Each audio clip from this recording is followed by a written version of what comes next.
Hermela Aregawi and Simon Tesfamariam are two prominent voices drawing attention to the West's destabilization campaign in Ethiopia. Their organizational account, Horn of Africa Hub, was recently suspended by Twitter, as was Simon's personal account. They joined Breakthrough News to speak out about this blatant act of censorship. So I woke up at approximately 5 a.m. this morning and got a bunch of text messages saying that my account was suspended. And so I decided to look into it. And basically what I found was that every single account under my name on my phone on Twitter was suspended. This includes accounts that I don't even use, just backup accounts. And, I looked into it even further, went to the email accounts and tried to access through there on my laptop, and same thing, all the accounts were down. So basically, I was given no warning. There was no explanation as to why the accounts were taken down, and it seems like this was something that targeted me from like a network perspective, maybe using a network analysis where they tried to suspend me as a person. Yeah, and what I would add to that is there is some indication that there may be at least one employee within Twitter that is misusing their position to flag some of these accounts. And so one of the things that we have to ask is who is within institutions that is actually acting unethically that makes these kind of things possible. We know that a lot of companies in general are not all one people or one voice. There's usually people within that try to do the right thing and people within that don't. So I think that that's something that we just have to look into. It doesn't seem like there's a coincidence. There's also a little bit more of information I do know. I don't feel comfortable with sharing at the moment, but that's an indication that we're getting that is backed up by some data.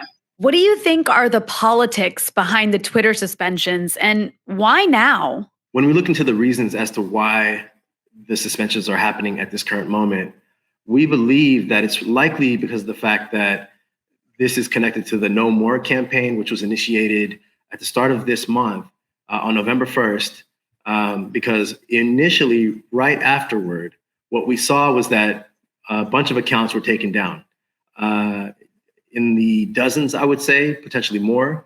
But what ended up happening was that there was a response by Twitter by their, I believe it was their UL Roth. The name escapes me. UL Roth. UL Roth, yeah, head of site integrity, I believe it was. Exactly. And this individual stated that they were going to shut down trends in all of Ethiopia. And we saw some very abnormal behavior where sometimes the No More would rise to the top. Sometimes No More would fall to the bottom. And what this suggests is that from the very beginning, that there was censorship from Twitter. And so what we see is this is part of a second wave of censorship, a crackdown on activists who are vocal, who are speaking up, just people that are trying to get information and asking questions about a narrative that was started a year ago about the war in the northern part of Ethiopia, specifically the hashtag Tigray genocide. And so asking questions through the use of another hashtag, No More, apparently is a problem. And in fact, maybe Hermela can tell you a little bit more about what exactly No More is about. Yeah, hashtag No More is not controversial. I mean, there's a reason why a lot of people around the world are participating, not just Ethiopians and Eritreans. It's this sense that there are all these wars that happen that could be avoided when you really look at what led up to them. A lot of that has to do with false narratives leading up to the war, during the war, that fuel those conflicts. And there's a lot of countries that have been a victim of that. A lot of people, a lot of communities employees that have been a victim of that sort of approach. So it's really on behalf of peace. It's not against anybody, including Tigrayan Ethiopians. It's not even against any of the what appear to be pro-TPLF activists. I mean, we respect their right to say what they're saying, even though we believe a lot of it's not founded on evidence and has been debunked since the narrative was launched the same time as the war. But, when you're really shutting down accounts, I think there has to be a careful consideration of what exactly you're shutting down. You need to understand the context of that conversation. And on a more optimistic approach, my hope is that as Twitter learns a little bit more about context, since much of the conversation was dominated by the hashtag Tigray genocide folks for much of the year, as they learn more about context, as they look into their employees to see if there is some issues of ethics happening, then they will start to correct these actions. So we'll see. Time will tell. But at this point, I'm just giving the company a chance to really figure it out, to do their research, to find the context, and to look into their own employees to see why these kind of things are happening. What are some of the recent successes of the online hashtag No More campaign? The No More campaign, we can say, is probably one of the most robust and most active hashtags on the African continent, currently, and as far back as I can think of, honestly. We have active participation from hundreds of thousands, if not millions of people on a daily basis. And we have yet to do, the full and thorough data analysis, but we know that we're making an impact and getting our voices heard, to the point where, you have the Senate Foreign Relations Committee almost trolling us on Twitter, saying things like "do more" as a counter response to "no more." And honestly, we're not looking to antagonize the U.S. state.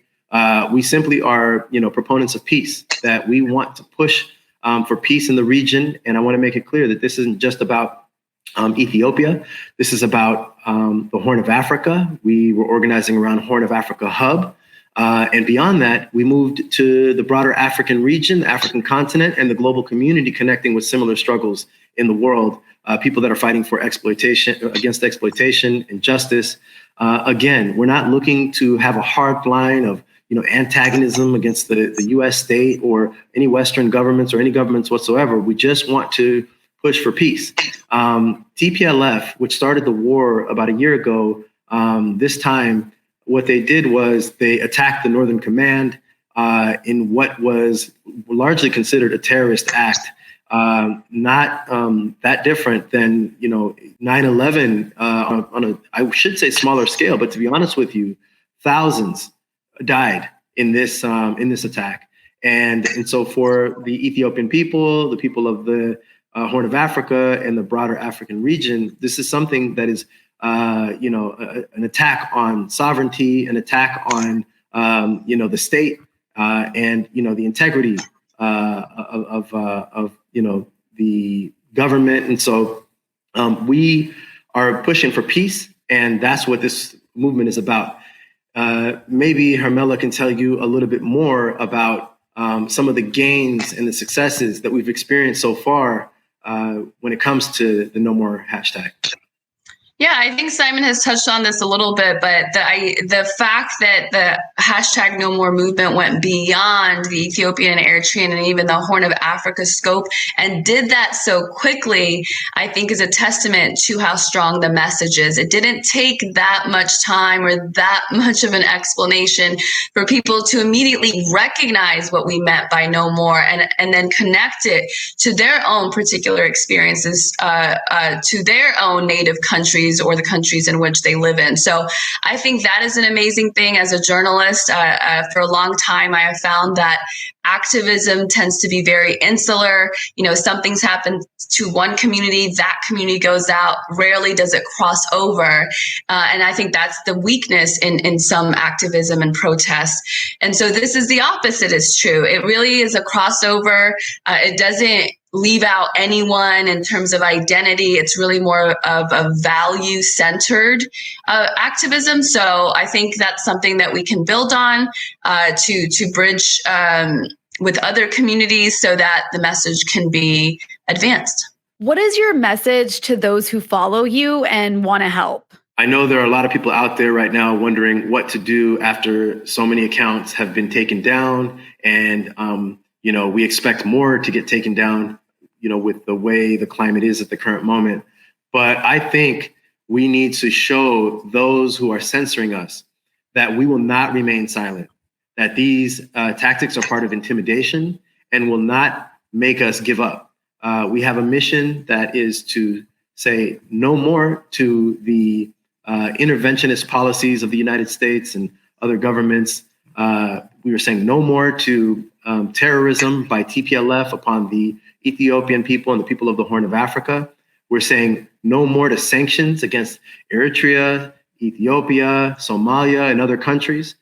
And so in order to achieve this mission, we're going to have to remain vocal. And so we encourage everybody to continue using the No More hashtag. We also encourage everybody to follow certain accounts that have been pushing this. Unfortunately, they took down Horn of Africa Hub, which was a central account in organizing this movement and growing it. But Hermela is strongly associated with this, one of the forces behind it. And I would recommend that people rally behind her, follow what she says, and get more information from her, as well as we have the Ethiopian American Development Council. And I would recommend people follow that account. Hermela, do you have anything else that you would add?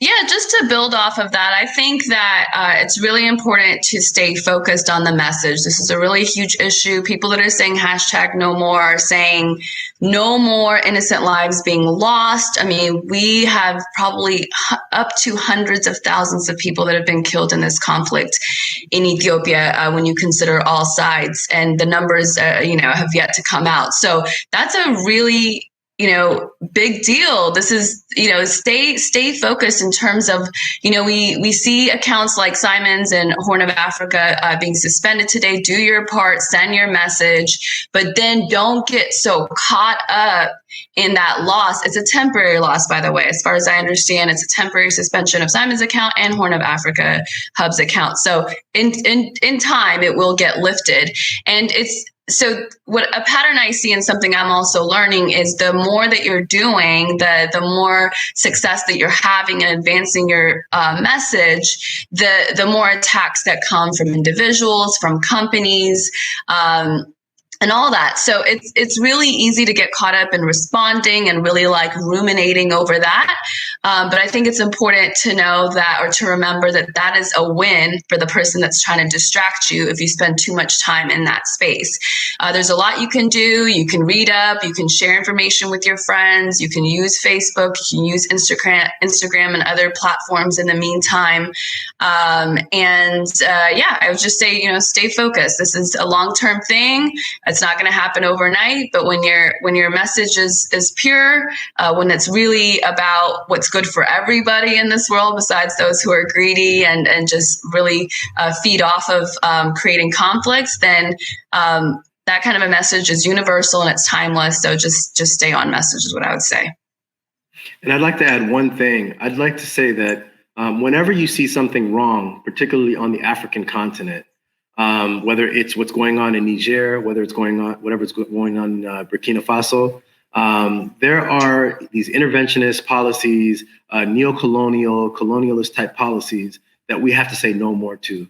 And I would highly recommend that people expand, think big, expand no more, not just to Ethiopia, not just to Eritrea, not just to Somalia, beyond the Horn of Africa, to the African struggle, to the broader world struggle. Think big and make sure that you're connecting with other struggles. So every day, just think, what am I doing beyond just my own, struggle? Connect it. And when you do that, you'll grow a following and help others. Don't just think about our issues. As we do that, people will see that we're not just thinking about ourselves, that we're serving all of humanity. And so keep everyone in your mind and, think globally, act locally.